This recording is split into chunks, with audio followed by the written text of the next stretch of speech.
Hello kids. बच्चों, आज हम अपना चैप्टर नंबर सिस्टम फिनिश करने वाले हैं आज के वीडियो के साथ। जो भी क्वेरीज आई हों, जो भी प्रॉब्लम आई हों, आप बताइएगा। सारे डाउट्स आपके क्लियर किए जाएंगे। तो भाई देखिए, सबसे पहले हम जो लास्ट एक्सरसाइज जो करने वाले हैं, तो उससे पहले मैं आपको कुछ इंट्रोडक्शन देना चाहता हूँ regarding the last exercise only. देखिए, जैसे मान लीजिए आपके पास कहीं भी लिखा हुआ है 2 to the power 5, ठीक है। तो ये जो 5 लिखा हुआ है, ठीक है, इसे हम लोग जनरल लैंग्वेज में पावर तो कहते ही कहते हैं। आप इसको एक्सपोनेंट भी कह सकते हो, एक्सपोनेंट जो मैंने यहाँ पर ऊपर वर्ड लिखा हुआ है एक्सपोनेंट। आप इसको इंडेक्स भी कह सकते हो, ठीक है। एक्सपोनेंट का प्लूरल एक्सपोनेंट्स होता है और इंडेक्स का प्लूरल इंडिसेस होता है। तो आप इसे एक्सपोनेंट भी कह सकते हो, इंडेक्स भी कह सकते हो और पावर भी कह सकते हो। तीनों ही बेसिकली इसकी सिनोनिम्स हैं। अच्छा, और ये जो 2 जो है नीचे से कहा जाता है बेस, ठीक है। तो ये हो गया बेस और 5 हो गया इसकी पावर। तो भी देखिए, जो हम एक्सपोनेंट्स के जो एक्सरसाइज करने वाले हैं लास्ट वाली, तो उसके लिए आपको एक्सपोनेंट्स के रूल के बारे में नॉलेज होना ज़रूरी है। तो वही मैंने सबसे पहले यहाँ पर रूल बताए हुए हैं कि जो जो भी इसमें रूल अप्लाई होते हैं। तो भी देखिए, सबसे पहले हम लोग बात करते हैं रूल नंबर 1 के बारे में, ठीक है। This is a to the power m into a to the power n। आप बहुत अच्छे से देख सकते हैं कि यहाँ पर जो बेस है वो a है और यहाँ पर भी जो बेस है वो भी a ही है। तो अगर आप दो टर्म्स का मल्टीप्लिकेशन कर रहे हो और उनके बेस सेम है, तो एक फैक्ट होता है, एक रूल होता है कि उन दोनों के पावर्स ऐड हो जाते हैं, ठीक है। यहाँ पर अब a सिर्फ 1 टाइम ही लिखा जाएगा और इनके पावर्स ऐड हो जाएंगे and that will be a to the power m plus n। जब मल्टीप्लिकेशन हो रहा है तो पावर ऐड हो जाती हैं। सेम वे अगर डिवीजन होता है, यहाँ पे डिवीजन वाला रूल है, तो पावर्स माइनस हो जाती हैं। This is a to the power m divided by a to the power n। तो a to the power m minus n हो जाएगी, मतलब इस पावर में से इस पावर को आपने सब्ट्रैक्ट कर दिया, ठीक है। बहुत बढ़िया। तो इसके बाद थर्ड वाला देखिए, a to the power m whole power n। तो बच्चों देखिए, अगला जो रूल है वो ये है कि अगर पावर के ऊपर पावर आ जाए, दिस वे, ये जैसे कि मैंने जो एग्जाम्पल टाइप बताया हुआ है, a to the power m to the power n, power के ऊपर पावर। तो कभी भी अगर पावर के ऊपर पावर हो तो पावर्स का आपस में मल्टीप्लिकेशन हो जाता है। ये हो जाएगा a to the power m multiply bye n। तो आप m इंटू n को m n भी लिख सकते हैं, जो मैंने यहाँ पर लिखा हुआ है, ठीक है। याद रखना है, बहुत इंपॉर्टेंट रूल है ये वाला, बहुत काम आता है। अच्छा, और देखिएगा, this is a upon b whole power n। Division और मल्टीप्लिकेशन का एक फैक्ट होता है कि अगर कहीं भी मान लीजिए, जैसे ये वाला देखिए, ये वाला देखिए और ये वाला देखिए, यहाँ पर क्या है कि दो टर्म्स मल्टीप्लिकेशन में होल पावर m कोई भी पर्टिकुलर पावर लगी हुई है, तो आप इस पावर को इंडिविजुअल दोनों के ऊपर लगा सकते हो। मतलब this will be a to the power m multiply by a to the power m, sorry b to the power m। a into b whole power m है, तो ये पावर जो है दोनों के ऊपर इंडिविजुअल आ जाएगी, a to the power m multiply by b to the power m। Division में भी ये कंडीशन एप्लीकेबल होती है, a upon b whole power m। तो ये जो पावर है वो दोनों के ऊपर इंडिविजुअल आ जाएगी, a to the power m upon b to the power m। एक और बात बच्चों, इससे ये कंडीशन भी फॉलो होती है। मतलब आप अगर इस फॉर्म में लिखा हुआ है RHS वाली फॉर्म में, तो LHS वाले में लिख सकते हो, और अगर LHS वाले में लिखा हुआ है तो RHS वाले में लिख सकते हो, और यही कंडीशन यहाँ भी फॉलो होती है। अच्छा, एक बात और बताना चाहूँगा मैं, कभी अगर ऐसा आ जाता है a to the power m plus b to the power m, तो आप इसे a plus b whole power m नहीं लिख सकते, ये नहीं लिख सकते। सब्ट्रैक्शन में भी ये काम नहीं हो सकता। ये कंडीशन सिर्फ फॉलो होती है डिवीजन में और मल्टीप्लिकेशन में, जो कि यहाँ पर मेंशन की हुई है, 4th एंड 5th रूल, ठीक है। चलिए, बहुत बढ़िया। इसके बाद हम बढ़ते हैं आगे, 6th वन। देखिए भाई, जैसे मान लीजिए कहीं a to the power m कोई भी पावर किसी भी टर्म के ऊपर लगी हुई है, आप अगर इसको डेनोमिनेटर में लेकर जाना चाहते हो, या फिर मान लीजिए कि आपको डेनोमिनेटर में टर्म दिया हुआ आप न्यूमरेटर में लेकर आना चाहते हो, तो इसकी पावर का साइन चेंज हो जाता है। जैसे यहाँ पर लिखा हुआ a to the power m, और आप इसे डेनोमिनेटर में लेकर आएंगे तो इसकी पावर जैसे यहाँ पर कैसी है, पॉजिटिव है। आप इसको अगर डेनोमिनेटर में लेकर आओगे तो इसकी पावर का साइन चेंज होकर नेगेटिव हो जाएगा। This will B 1 upon a to the power minus m, ठीक। चलिए, इसके बाद अगला रूल, उसकी रिवर्स कंडीशन मैंने बताई हुई है। अगर कहीं लिखा हुआ है 1 upon a to the power m, आप अगर इसको न्यूमरेटर में लेकर आएंगे तो इसका पावर का साइन फिर से चेंज हो जाएगा। इनिशियली इसकी पावर का साइन पॉजिटिव है, वापस से आप इसको ऊपर लेके आइए तो इसकी पावर का साइन फिर से चेंज होकर नेगेटिव हो जाएगा। This will be a to the power minus m। किसी की 8th रूल है कि किसी भी टर्म की पावर अगर 0 आ जाए, किसी भी, कोई भी नंबर हो, कोई भी टर्म हो, उसकी पावर अगर 0 होती है तो उसकी वैल्यू हमेशा 1 होती है, ठीक है। a to the power 0, b to the power 0, any of the power 0 of any term will be equal to 1, ठीक, किसी की पावर 0 तो उसकी वैल्यू हमेशा 1 होती है। अच्छा, इसके बाद देखिए सेम रूल अप्लाई करके अगर आपको -a⁴ करने को आ जाए तो इसकी वैल्यू 1 होगी, ठीक, क्योंकि बिकॉज ऑफ ये पावर 0 लगी हुई है।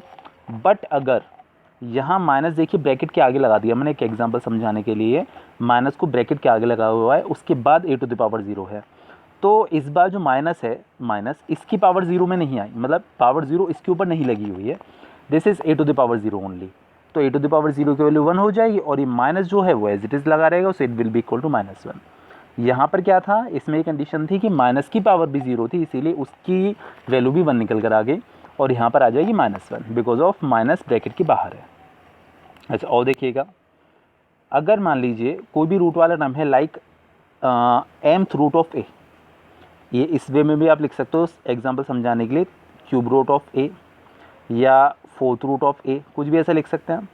तो क्या कंडीशन आती है, रूट के ऊपर जो भी टर्म लिखा जाता है, रूट के ऊपर लिखा हुआ है m, रूट के ऊपर जो भी टर्म लिखा होता है वो पावर में चला जाता है फ्रैक्शन, मतलब डेनोमिनेटर के फॉर्म में, ठीक है। जैसे यहाँ पर है this is cube root of a, तो इसको आप लिख सकते हो a⁴ 1/3, ये जो है आप इसको लिख सकते हो a⁴ 1/4। सेम वे अगर ये mth रूट ऑफ a है, रूट के ऊपर m लिखा हुआ है, so this will be equal to a⁴ 1/m, ठीक। चलिए और देखिए एक और रूल, दिस इज a⁴m/n, ठीक है। देखिए भैया आप इसको ब्रेक करके इस तरीके से लिख सकते हैं a⁴ 1/n whole power m। कैसे, देखिए यहाँ पर m है और यहाँ पर 1/n है। हम पीछे डिस्कस कर चुके हैं कि अगर पावर के ऊपर पावर हो तो दोनों का हमेशा मल्टीप्लिकेशन होता है, तो m का अगर 1/n से मल्टीप्लाई करेंगे तो वापस यही आ जाएगा। तो ओवरऑल हम ये जो a⁴m/n है उसको इस फॉर्म में ब्रेक कर सकते हैं। अभी हमने इस वाले रूल में डिस्कस किया था, अगर इसकी पावर ये फ्रैक्शन में दी हुई है लाइक 1/n टाइप दी हुई है, तो आप इसको लिख सकते हो nth रूट ऑफ a, जैसे इस वाले क्वेश्चन इस वाले रूल में हमने लिखा हुआ था, और होल पावर m जो है वो एज इट इज़ है। तो एक इस तरीके से भी आप इसको लिख सकते हो। ऑल्दो इस रूल का यूज़ बहुत ही कम होने वाला है, बट जो है एलेबरेट करने के लिए मैंने अच्छे से जो है इसको बताया हुआ है। चलिए अब हम एक्सरसाइज स्टार्ट करते हैं। मैंने आज किसी भी एक्सरसाइज का स्क्रीनशॉट नहीं लिया है, किसी भी एक्सरसाइज की स्नैप नहीं ली है, क्योंकि ये एक्सरसाइज ऐसी हैं कि इनसे ऐसे ही काम चल जाएगा, कोई ऐसा कुछ पर्टिकुलर स्टेटमेंट वगैरह कुछ भी नहीं हो उसके अंदर। तो हम सीधे एक्सरसाइज स्टार्ट कर रहे हैं। देखिए एक्सरसाइज नंबर 1.6 फर्स्ट का फर्स्ट पार्ट, दिस इज 64 1/2। इसको सॉल्व करके आपको इसकी वैल्यू कैलकुलेट करके लेकर आनी है। अच्छा एक और बात सुनिएगा कि जो रूल्स जो मैंने लिखे हैं एक्सपोनेंट्स के, आप वीडियो को पॉज करके सारे के सारे रूल्स लिख लीजिएगा, बहुत ज़्यादा एडवांटेजेस हैं, बहुत काम आएंगे आपके। और मैं ये कहना चाहता था कि मैंने इस एक्सरसाइज के ऑलमोस्ट सारे क्वेश्चन सॉल्व कर दिए हैं, ठीक है, तो अच्छे से समझ लीजिएगा और वापस से सॉल्व कीजिएगा। 6⁴ दिया हुआ है और हमें इसकी वैल्यू कैलकुलेट करनी है, इसको सिंप्लीफाई करना है।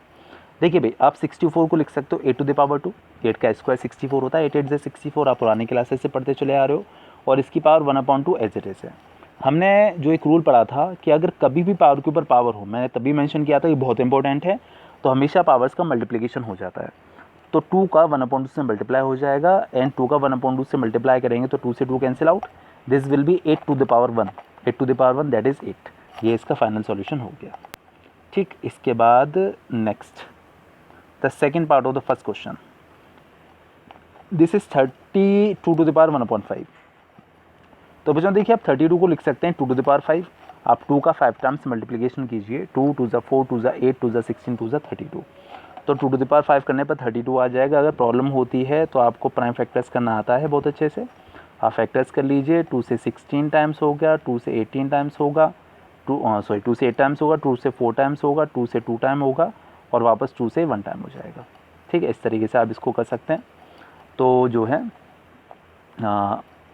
32 को हमने 2⁵ लिख दिया, और इसकी जो पावर है 1/5 वो एज इट इज़। ये बात हमको अच्छे से पता है, कभी भी पावर के ऊपर पावर हो तो दोनों का मल्टीप्लिकेशन हो जाता है।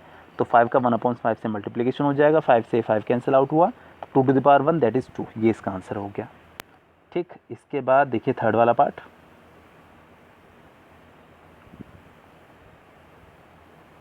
सी दिस इज़ 125 होल पावर 1/3। आप 125 को लिख सकते हैं 5⁵, और whole power 1/3 as it is है। अगेन सेम थिंग, पावर के ऊपर पावर है, पावर्स का मल्टीप्लिकेशन, 3 से 3 कैंसिल आउट, 5⁵ दैट इज़ 5, ये इसका आंसर हो गया। किसी की पावर 1 हो उसकी वैल्यू वही हो जाती है, 1 तो कोई पावर में कोई ऐसा वेटेज नहीं रखता। इसके बाद नेक्स्ट 9 टू द पावर 3/2।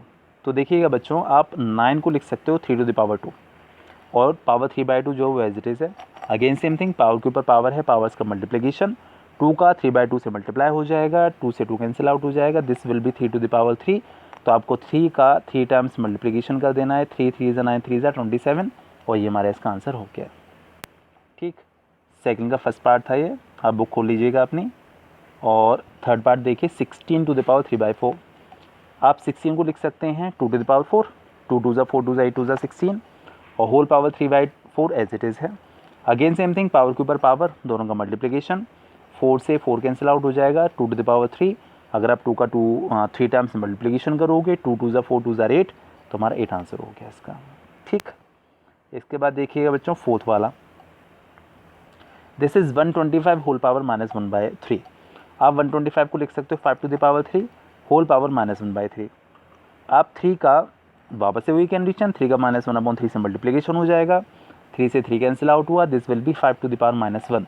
अच्छा अब देखिए, this is 5 to the power -1। हमने एक रूल पढ़ा था पीछे कि अगर कोई भी टर्म ऐसा है जिसकी कोई पर्टिकुलर पावर है, आप अगर उसे न्यूमरेटर और डेनोमिनेटर में लेकर जाते हो, न्यूमरेटर से डेनोमिनेटर या फिर डेनोमिनेटर से न्यूमरेटर, तो उसकी पावर का साइन चेंज हो जाता है। तो आप इसको डेनोमिनेटर में ले आइए, लाइक 1/5 टू द पावर, इसकी पावर का साइन चेंज होकर सिर्फ 1 हो जाएगा और किसी की पावर 1 हो तो उसकी वैल्यू वही हो जाती है। तो ओवरऑल इसका आंसर 1/5 आ जाएगा। ठीक है, समझ में आ गई होगी बात। ये देखिए लिखा हुआ, और देखिएगा थर्ड का फर्स्ट वाला part, 2 to the power 2/3, this is multiplication, sign of multiplication, don't consider it as decimal, this is multiplication. ठीक है, और multiply by 2 to the power 1/5, multiply का साइन भी ऐसे ही बनता है, डेसिमल भी ऐसे ही बना देते हैं, मल्टीप्लिकेशन का साइन भी ऐसे ही बना देते हैं, बट जो है पावर में इस तरह के पास में कभी डेसिमल नहीं आता, तो आप पैनिक नहीं होइएगा। अच्छा अब देखिएगा, यहाँ पर बेस कितना बच्चों है इसका 2 और यहाँ पर भी बेस कितना है इसका 2। कभी भी अगर बेसेस सेम हो, मेरे ख्याल से सबसे पहला रूल यही था, तो मल्टीप्लाई करने पर पावर ऐड हो जाती है। तो एक बार आप 2 लिखिए और दोनों पावर्स को ऐड कर दीजिए, 2/3 + 1/5। तो हमें दोनों का एलसीएम लेना होगा, because of these are fractions. तो 3 और 5 का एलसीएम आपको मिलेगा 15। अब फ्रैक्शन का एलसीएम लेकर एडिशन आपको बहुत अच्छे से आता होगा। 3 का यहाँ पर डिवीजन करेंगे, मिलेगा 5। 5 का 2 से मल्टीप्लिकेशन, 5 2 = 10। फिर इस 5 का 15 में डिवीजन 3 और 3 का 1 से मल्टीप्लिकेशन 3। 10 + 3 13/15 और ये जो बेस में 2 था वो 2 एज इट इज़ है। ये इसका आंसर हो गया। ठीक है, नेक्स्ट क्वेश्चन देखते हैं। थर्ड का सेकंड पार्ट देखिएगा बच्चों, this is 1/3 whole power 3 whole power 7।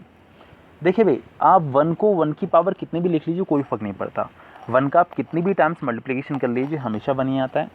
तो नीचे वाली पावर 3 से मैच करते हुए, नीचे वाली पावर 3 से मैच करते हुए हमने 1 को भी 1 टू द पावर 3 लिख दिया।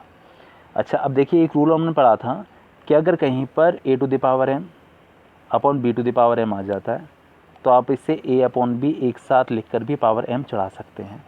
तो वही हम यहाँ पर रूल फॉलो करने वाले हैं। This is 1 to the power 3 upon 3 to the power 3।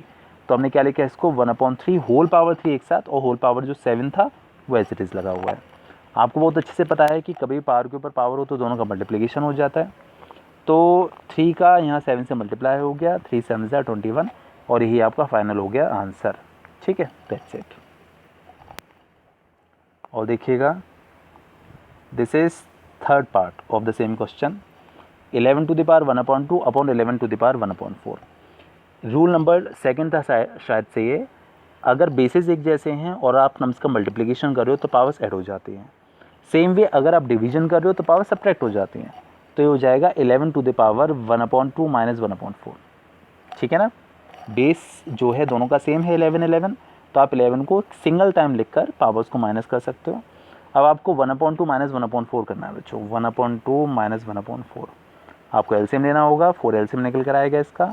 अब इस 2 का यहाँ पर डिवीजन करेंगे 2 और 2 का यहाँ मल्टीप्लिकेशन, तो 2 1 = 2। फिर 4 का यहाँ पर डिवीजन 1 और 1 1 = 1।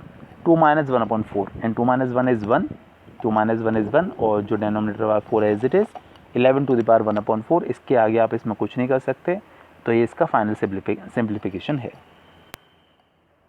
अच्छा और देखिएगा, 7 to the power 1/2 × 8 to the power 1/2। देखिए यहाँ पर ये मल्टीप्लिकेशन है, यहाँ बेस है 7, यहाँ पर बेस है 8। आप इनकी पावर स्क्वायर नहीं कर सकते because of the bases are differ. तो आपने एक रूल और पढ़ा था, अगर कहीं लिखा हुआ है a to the power m into b to the power m, तो आप इसे a इंटू बी एक साथ लिखकर होल पावर m चढ़ा सकते हो। ठीक है, होल पावर m अप्लाई कर सकते हो। तो वही हमने यहाँ पर कंडीशन फॉलो की है। This will be 7 into 8 whole power 1/2 एक साथ आ जाएगी। And 7 8 56 whole power 1/2, that's it. आप 56 को किसी का ना तो स्क्वायर लिख सकते हैं ना कुछ, तो यही आपका फाइनल आंसर माना जाएगा। तो इसी के साथ ये एक्सरसाइज फिनिश हो गई है।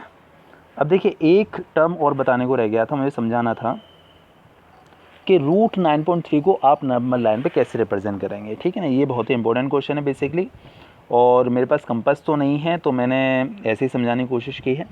बाकी अगर आपको समझना आता है तो अच्छी बात है, आप वरना बताइएगा। ये इसकी वीडियो मुझे फिर से बनानी ही होगी, क्योंकि इसका एक प्रूफ भी आ सकता है कि proof this length is root 9.3 और समथिंग एल्स। रूट के अंदर कभी भी अगर डेसिमल नंबर आ जाते हैं तो आपको हमेशा इसी तरीके से करना है। तो देखिए बच्चों, क्या करना है आपको रूट 9.3 को करना है। तो ये एक्सरसाइज जो सेकंड लास्ट एक्सरसाइज है उसका क्वेश्चन है। अच्छा, रूट 9.3 नेसेसरी नहीं है, रूट के अंदर कोई भी डेसिमल नंबर वो दे सकते हैं। तो देखिए आपको करना क्या है, रूट 9.3 है तो हमने एक लाइन सेगमेंट बनाया ए बी, जिसकी लेंथ 9.3 सेंटीमीटर है, ओनली 9.3 सेंटीमीटर। इसे हमने ए बी मार्क कर दिया। इसके बाद बी को थोड़ा सा और प्रमोट किया हमने सी तक, और ये जो लेंथ है दिस इज़ 1 सेंटीमीटर। पहले हमने क्या किया बच्चों, पहले हमने ए बी बनाया, रूट 9.3 प्लेस करना था, इसीलिए हमने ए बी को 9.3 बनाया।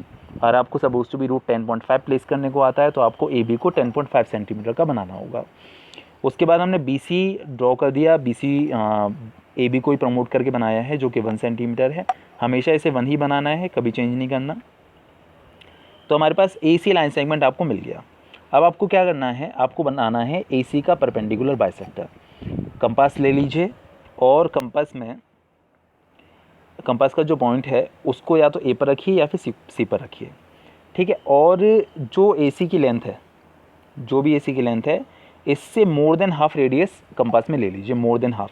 लाइक आपने ए पे रखा तो आप यहाँ तक की लेंथ ले लीजिए, यहाँ तक की ले लीजिए, यहाँ तक की ले लीजिए, कहीं तक की भी, मोर देन हाफ। अब मोर देन हाफ लेने के बाद क्या करना है आपको, ए पर ही कंपास रखा हुआ है, हमारा ए पर ही कंपास रखा हुआ है, और फिर हमने इस साइड एक आर्क लगाया। फिर कंपास को आप सी पर रख लीजिए उठाकर, और यहाँ पर आर्क लगा दीजिए। ठीक है, अब सेम काम आपको नीचे की साइड भी करना है। ए और सी दोनों जगह से यहाँ पर आर्क और यहाँ पर आर्क लगा देना विद द सेम रेडियस। अब क्या करना है, ये जो दो आर्क्स मिले हैं आपको, इन आर्क्स का जो इंटरसेक्शन पॉइंट्स जो मिले हैं, this one and this one, इनको जॉइन करते हुए एक लाइन सेगमेंट बना देनी है। ये इस तरीके से इसको ड्रॉ कर देना है।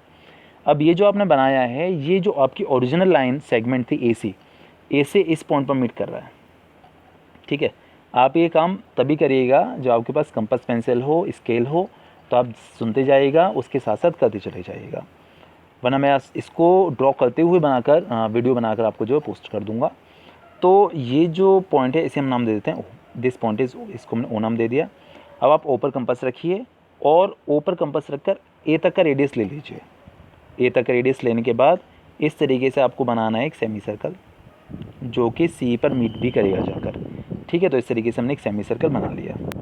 सेमी सर्कल बनाने के बाद आपको करना क्या है कि जो बी पॉइंट है, बी पॉइंट पर 90 डिग्री का एंगल बनाइए। मेरे ख्याल से यार मुझे ऐसा अंदाज़ है कि आपको 90 डिग्री का एंगल बनाना आता होगा, और नहीं आना हो तो बताइएगा, मैं वापस समझा दूँगा आपको 90 डिग्री या सारे एंगल्स कैसे बनाते हैं। ऑल्दो जब हम इस ईयर में 9th स्टैंडर्ड में जब कंस्ट्रक्शन करेंगे तो आपको सारे एंगल्स मुझे कराने ही हैं। तो हमने बी पर 90 डिग्री का एंगल बनाया बाय यूजिंग द कंपास। तो 90 डिग्री का एंगल बनाने के बाद ये जो लाइन सेगमेंट मिली है, ये इस सेमी सर्कल को डी पॉइंट पर मीट करते हुए हमने एज्यूम कर ली, let this point B D. अब जो बी डी लेंथ है यही रूट 9.3 होगी। अब इसका डिस्क्रिप्शन कि प्रूफ कि ये रूट 9.3 ही क्यों है, ये मैं अलग से वीडियो बनाकर समझाऊंगा आप लोगों को। ये रूट 9.3 होगी। अब इसे आपको क्या करना है, अभी तो वर्टिकल फॉर्म में आई है, आपको इसे हॉरिजॉन्टल वे में रिप्रेजेंट करना है। तो आप कंपास लीजिए, बी पर कंपास रखिए, और डी तक का रेडियस लेकर ऐसे करके कर्व करते हुए यहाँ पर मिला दीजिए जाकर, और सी से थोड़ा सा लाइन और प्रोड्यूस कर लीजिए आगे तक। तो ये जो पॉइंट है इसे हमने ई नाम दे दिया और यही रूट 9.3 है, यही वाला जो पॉइंट है। बेसिकली आप ये भी कह सकते हैं कि जो बी डी जो लेंथ थी आपने इसको यहाँ प्लेस कर दिया बी ई तक, तो बी की जो लेंथ है ये भी आप कह सकते हैं this is root 9.3 and this point E is root 9.3। तो ये रूट 9.3 का रिप्रेजेंटेशन है ऑन द हॉरिजॉन्टल लाइन। तो बच्चों देखिए इसके बाद चैप्टर वाइंड अप होता है और नेक्स्ट वीडियो आएगी नेक्स्ट चैप्टर के साथ। और चलिए फिर से दूसरी वीडियो में बात करते हैं। चलिए बाय बाय, टेक केयर।